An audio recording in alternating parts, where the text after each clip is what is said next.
تو واللہ استغفار کر لو.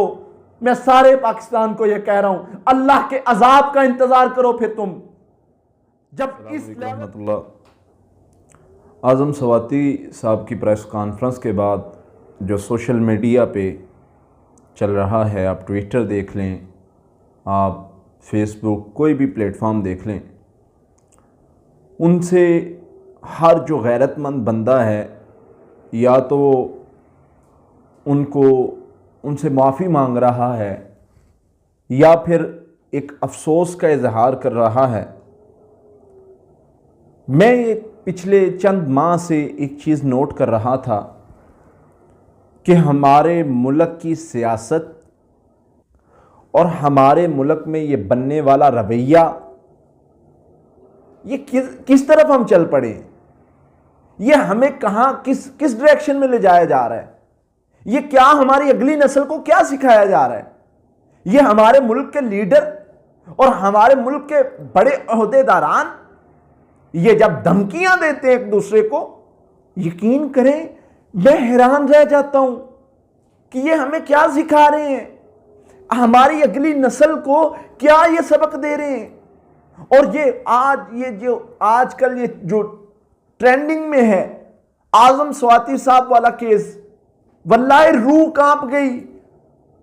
اور جو بھی باحیا بندہ ہے, غیرت مند بندہ ہے, جس میں ایک ذرہ برابر بھی غیرت ہے, وہ یہ سن کے اس کے دل سے بددعا ضرور نکلتی ہے, اللہ اس کو برباد کر, جو بندہ ان کاموں میں انوالو ہے.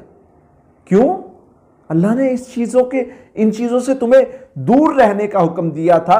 تمہیں تو یہاں تک کہا تھا وَلَا تَجَسَّسُوا, کسی کی جاسوسی تک نہیں کرنی, کسی کی غیبت نہیں کرنی, کسی کو, یہاں تک کہ تم نے اس کی ٹو میں نہیں رہنا. سورہ حجرات پڑھو, تمہاری تربیت کیسی کی تھی اللہ نے, کہ کیا کام کرنے ہیں تم نے, کس طرف چل پڑے تم. کیا یہ اسلامی جمہوریہ پاکستان کے لوگ ہیں جن میں یہ غیرت مر گئی؟ یہ کس طرف چل پڑے ہم؟ اور یقین کریں مجھے اس کے زیادہ حقائق کے بارے میں علم نہیں ہے, لیکن میں ایک بات کہوں گا, ایک بات, میرے پاکستانیوں ایک بات یاد رکھو, اگر یہ بات جو وہ کر رہے ہیں وہ سچ ہے اور جو ویڈیو کے بارے میں وہ بات کر رہے ہیں وہ حقیقت پر مبنی ہے, تو واللہ استغفار کر لو. میں سارے پاکستان کو یہ کہہ رہا ہوں, اللہ کے عذاب کا انتظار کرو. پھر تم جب اس لیول پہ ایسی حرکتیں ہونے لگ جائیں پھر اللہ کا عذاب آتا ہے. تم اٹھا کے دیکھ لو قوموں کے حال, اور جب اس طرح اس دھرتی پہ, اس زمین پہ جب اس طرح کے حالات ہو جائیں, جب اس طرح کے لوگ ہمارے اوپر مسلط ہو جائیں جن کا کھیل ہی ویڈیو ہو, اور جن کے بارے میں جو ایک دوسرے کے عیبوں کا اوپر اٹھانا جن کا مقصد ہو, پھر یاد رکھیں, پھر صرف ایک چیز کا انتظار کریں کہ اللہ کا عذاب کب آتا ہے. آپ کو اس چیز کا اندازہ ہی نہیں ہے کہ اوپر رب بھی بیٹھا ہوا ہے, اور جس کو دیکھ لو یہاں پر صرف کرسی کی لڑائی, ایک دوسرے کو کیسے گرانا ہے, کیسے ایک دوسرے کو جو ہے وہ اس کی عزت کو تار تار کرنا ہے, صرف یہ مقصد ہے. کسی طرح اس بندے کو نیچا دکھا کے ہم اوپر آ جائیں, ہم سے بڑا حاجی کوئی نہیں ہے, باقی ساری دنیا جو ہے وہ سب سے زیادہ گناہگار اور اس طرح کی ہے. اللہ کے لیے استغفار کر لیں, میں بہت ڈرا ہوں اس چیز سے. اگر آپ لوگ, اگر ہم نے ایز اے قوم اس بندے سے معافی نہ مانگی, اللہ سے معافی نہ مانگی, یاد رکھیں یہ ہم پر بوجھ ہے, یہ ہم پر بوجھ ہے. اگر اللہ سے معافی نہ مانگی, میں ڈرتا ہوں اس بات سے کہ اللہ کا عذاب نہ پکڑ لے ہم کو. ہر بندے میں کمیاں, کوتاہیاں, غلطیاں ہو سکتی ہیں, لیکن یہ کام, یہ ایک لمٹ ہوتی ہے. جب تک اللہ تعالی اپنے بندوں کو, قوموں کو ڈھیل دیتے ہیں, اور جن قوموں میں ایسے عیوب آ جائیں پھر ان قوموں کا حال